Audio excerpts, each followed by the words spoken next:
বিসমিল্লাহির রহমানির রহিম। মোগলবাসা জাতীয়তাবাদী স্বেচ্ছাসেবক দল আয়োজিত আজকের এই কর্মী সমাবেশ তো নয়ই, তার থেকে অনেক বড়।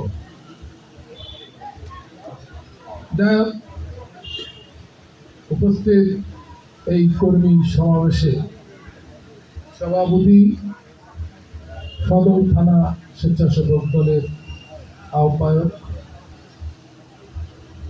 আমার স্নেহের ভাতিজা,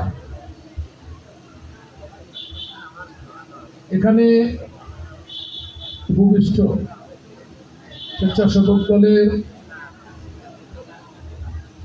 জেলা কমিটির আহ্বায়ক আরমান, এখানে উপস্থিত জেলা স্বেচ্ছাসেবক দলের সদস্য সচিব ইদ্রিস,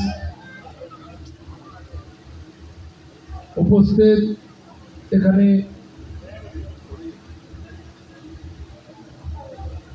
স্বেচ্ছাসেবক দলের অন্যান্য নেতৃবৃন্দ, উপস্থিত আমাদের সদর উপজেলা বিএনপির সংগ্রামী সদস্য সচিব আবু হানিফ বিপ্লব, সিনিয়র সহসভাপতি সদর থানা জাতীয়তাবাদী দলের, আপনাদের সবার প্রিয় মুখ, যাকে আপনারা একাধিকবার নির্বাচিত হয়েছিলেন, সেই মুখ জনাব নুরুজ্জামান বাবলু মামা, এখানে উপস্থিত অত্র ইউনিয়নের অর্থাৎ মোগলবাসা ইউনিয়নের জাতীয়তাবাদী দলের আহ্বায়ক আমার শ্রদ্ধেয় জহুরুল ভাই, সদস্য সচিব বাদশাহ এবং আমাদের সিনিয়র যুগ্ম আহ্বায়ক নুরুল নবী সরকার, আমার খুব প্রিয় মানুষ। সবসময় কুড়িগ্রাম গেলে আমার সাথে একটু বসে কথা বললে কারণ এটা মনের সান্ত্বনা। যাই হোক, এখানে উপস্থিত এই ইউনিয়ন বিএনপির অন্য নেতৃবৃন্দ, কর্মীবৃন্দ, আমার সামনে উপবিষ্ট আজকের এই স্বেচ্ছাসেবক দল এর ডাকে এখানে যারা এসেছেন, আমার মনে হয় সবাই বিএনপির কর্মী এবং নেতা। বিশেষ করে স্বেচ্ছাসেবকের আজকের এই কর্মী সমাবেশে যারা আছেন সবাই আমাদের নিজেদের দলের লোক। সেজন্য আপনাদের জন্য আমার একটু আকাঙ্ক্ষা এবং আমার একটু কথা একটু বেশিই হবে। সেজন্য আপনারা যদি কেউ মন খারাপ করেন, আমি আগেই আপনাদের কাছ থেকে সে বিষয়ে মাপ চেয়ে নিচ্ছি।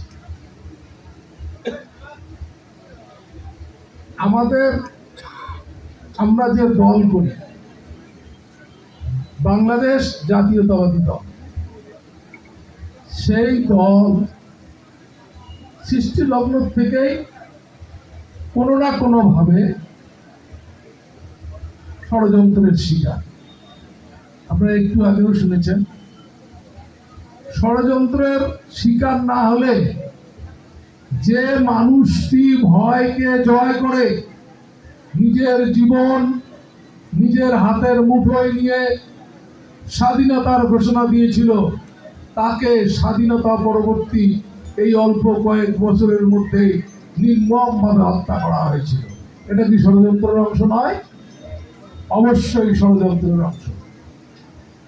এবং সেই ষড়যন্ত্রের অংশে যারা অন্তর্ভুক্ত ছিল, তারা এই 15 বছর আওয়ামী লীগের পিছনে ষড়যন্ত্র করে তাদেরকে আবার 15 বছর ক্ষমতায় থাকতে হচ্ছে। তারা কারা? আমাদের পাশের একটি দেশ ভারত, এবং ভারতের একটি এজেন্সি যারা এখানে বিভিন্নভাবে কাজ করে। আপনারা হয়তো শুনে আশ্চর্য হবে, এই যে আমাদের একটু আগে বলল যে ধর্মসভা হয়, ধর্মসভা মানে ইসরায়েলের সওয়াব, ধর্মসভা যে নামেই আমরা ডাকি ডাকি, সেখানে আমরা যাদেরকে ইসলামের মুরব্বী হিসেবে জানি তেনারাই বক্তব্য দেন। কিন্তু আপনারা কি জানেন যে এনারাও র দ্বারা পরিচালিত, অনেকে তাদের মতো করে বলার চেষ্টা করে। যদিও আমি একজন ইসলামের মূর্খ মানুষ হিসেবে আমার এত বড় সমালোচনা করা উচিত হয়নি, কিন্তু বাস্তবতা এটা।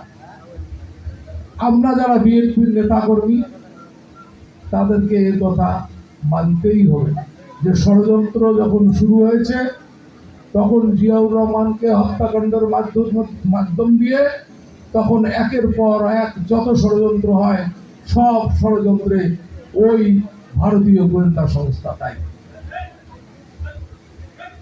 তার প্রমাণ আপনারা এই যে 24 জুলাইয়ের আন্দোলন, সেই আন্দোলনে আপনারা নিজেরাও দেখেছেন যে ক্যান্টনমেন্টগুলো থেকে কিংবা আবাসিক স্থান থেকে কিংবা শিল্পনগরী থেকে হেলিকপ্টারে চড়ে ভারতীয় যারা এখানে ছিল তারা এই দেশ থেকে পালিয়ে যাচ্ছে। সে সিনারি তো আপনারা নিজেরাই টেলিভিশনে দেখেছেন। গণমাধ্যম অর্থাৎ আজকের যে ফেসবুক, সেই ফেসবুকে তো অনেক ছিল। সেই জন্য আমরা ভাববো কিভাবে যে তাদের ষড়যন্ত্র নাই? অবশ্যই ষড়যন্ত্র আছে। আমরা যখন ফ্যাসিস্ট উৎখাতের আন্দোলনে সফল হলাম, যখন গণভবন আমরা দখল করতে যাচ্ছি, ঠিক সেই সময় এদেশের ফ্যাসিস্ট শেখ হাসিনা পালিয়ে কোন দেশে গেল? ওই ভারতবর্ষে দিল্লিতে অবস্থান করছে, আবার চক্রান্ত করার চেষ্টা করছে।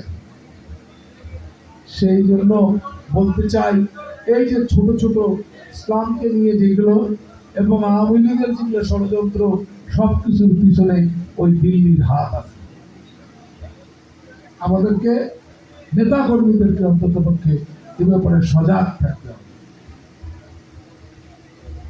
যেভাবে খোলসা করে বলেছে ধর্মসভা সম্পর্কে, ইসরায়েলের সওয়াব সম্পর্কে, ওরকম ভাবে বলতে চাই না। আপনাদেরকে শুধু ইঙ্গিত দিতে চাই যে আপনারা এ ব্যাপারেও একটু সজাগ থাকবেন। সামনের দিন কঠিন। আপনারা জুলাইয়ের 24-এ যে আন্দোলন হয়েছিল, সেই আন্দোলনের শুরু থেকে শেষ পর্যন্ত যারা মৃত্যুবরণ করেছেন, শহীদ হয়েছেন, যারা পঙ্গুত্ব বরণ করেছেন, তাদের উদ্দেশ্যে আজকে যে জুলাইয়ের ইস্তেহার সবাই মিলে সই করলো, সেখানেও আপনারা টেলিভিশনের বদৌলতে দেখতে সক্ষম হয়েছেন যে কিরকম অরাজকতা সৃষ্টি করার চেষ্টা করা হয়েছে। সেখান থেকে যদিও দলগুলো রাজনীতি করার এবং দেশের প্রেম থেকে তারা সবাই মিলে এই সনদে স্বাক্ষর করেছে, শুধু একটি দল বাদ দেন, যার জন্ম জুলাইয়ে, যার জন্মের আজকে 1 বছর সামথিং সময় হয়েছে, তারা এই সনদে স্বাক্ষর করলেই কে আর না করলেই ব্যাপার। তবে হ্যাঁ, তারাও আন্দোলন সংগ্রামে ছিল, আমাদের সাথে ছিল, সেই জন্য আমরা তাদেরকে অনুভব যে তারা থাকলে সুবিধা হতো, কিন্তু তা থাকেনি। মনে রাখতে হবে, এটা কোনো ষড়যন্ত্রের বাইরের কাজ নয়, এটিও একটি ষড়যন্ত্রের অংশ। এটি চেষ্টা করা হয়েছিল, কিন্তু সেইভাবে এটি সম্পন্ন করতে পারেনি। সেজন্য তারা বলে রেখেছে প্রয়োজনে আমরা পরে সই করব। এরকম ষড়যন্ত্র একের পর এক হচ্ছে। আমাদেরকে মনে রাখতে হবে, সব ষড়যন্ত্র কাটিয়ে ওঠার একমাত্র পথ আমাদের, সেটা হলো ভোট। যে যুদ্ধ আমরা 17 বছর আগে শুরু করেছিলাম, সেই যুদ্ধ। কি যুদ্ধ? আমার ভোট আমি দেবো, যাকে খুশি তাকে দেব।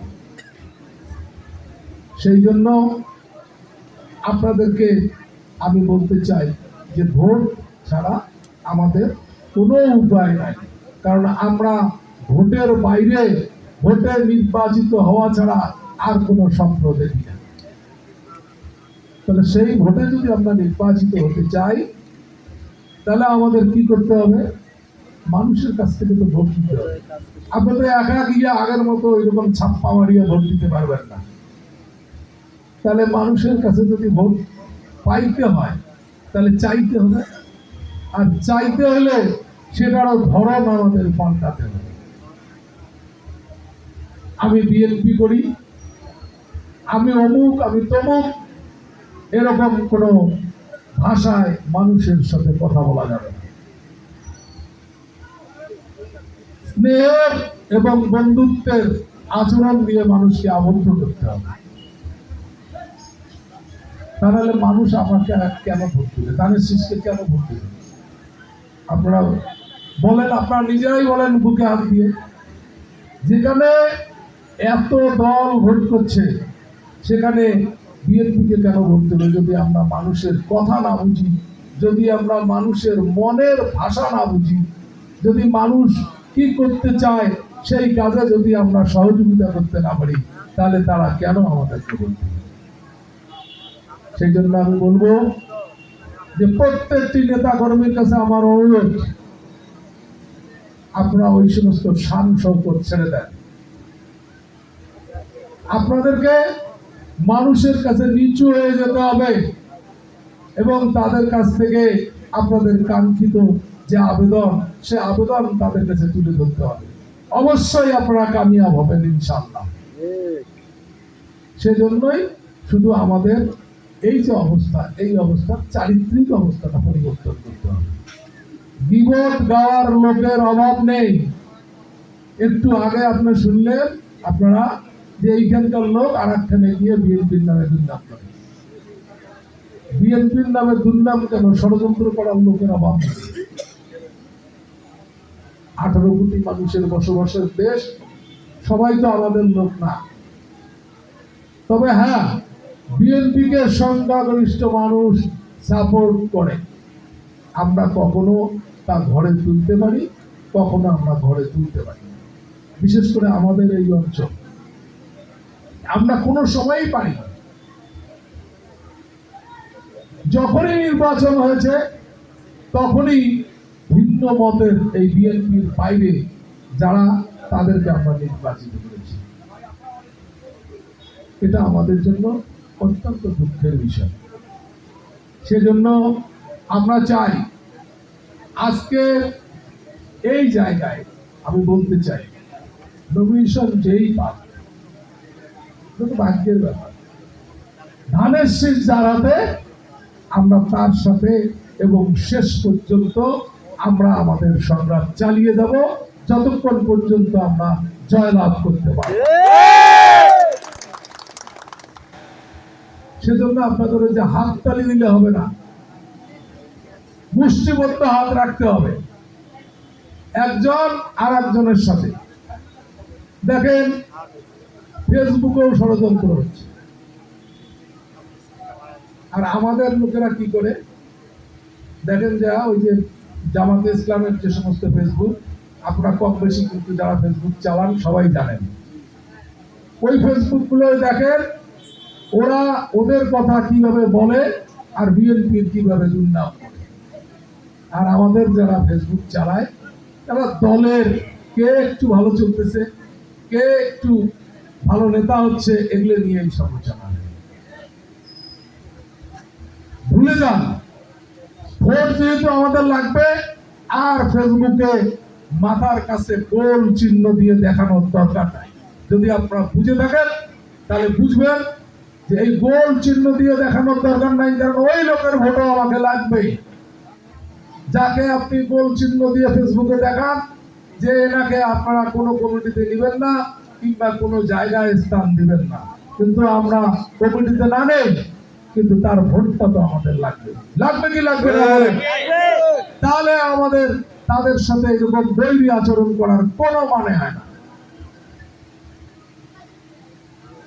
আমি বলতে চাই, কেউ কেউ বলে, এটা আপনাদের ভ্রান্তি দূরের জন্য বলতেছি, যে এইখানে এই কুড়িগ্রামের কৃতি সন্তান অ্যাডভোকেট রুহুল কবির রিজভী, উনি হয়তো এখানে ভোট করবেন। ওয়েলকাম। এই কারণে যে উনি আমাদের থেকে অনেক বড় বড় মাপের নেতা এবং বাংলাদেশ জাতীয়তাবাদী দলের কেন্দ্রীয় কমিটির উনি সিনিয়র যুগ্ম মহাসচিব। উনি আসলে তো আমাদের ভালো, আমাদের প্রার্থী বারবার বলতো, আমাদের আমরা যাকে অনুকরণ করে আমরা আজকে এই সোহেল, সেই সোহেল বলতো ভাই আসলে তো ভালো হয়, সবসময় বলতো। আমাদের সেটা কথা নয়, যেই হোক, সেই বড় ভাই হোক আর এই ছোট ভাই হোক, যেই হোক, শক্ত হাতে আমাদের ধানের শীষ ধরে দেখতে হবে। ওয়াদা করেন আপনারা আর কোনো মানুষের সাথে কোনরূপ কালকেও যা করেছেন, যে আচরণ করেছেন, এই আচরণ আর আপনারা কখনোই করবেন না। ওয়াদা করেন আমরা সবাই মিলে আমরা একসাথে থাকতে চাই। দলের মধ্যে প্রতিযোগিতা থাকবে, কোনো প্রতিহিংসা নয়, কারোর সাথে কারো বিরোধ নয়, তাহলেই সম্ভব। আমি একদিক দিয়ে যাব আর বাবলু চেয়ারম্যান আর একদিক দিয়ে আমার ঘাট করে যাবে। মানুষ দেখবে যে এদের মাঝেই তো ভুল বুঝে উঠছি, আর এদেরকে কি বলতে হবে। এরকম ঘটনা যেন না ঘটে।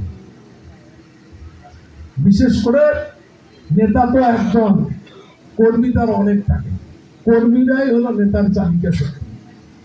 কর্মীরা যেরকম মন্তব্য করে, নেতারা ঠিক আস্তে আস্তে সেদিকেই ধাবিত হয়। প্রথম দিকে রাখতো, ওর বিরুদ্ধে বলিস না, তুই বলার কে, পরে আস্তে আস্তে আস্তে আস্তে সহ্য হয়ে যায়। একদিন সে নেতাকেও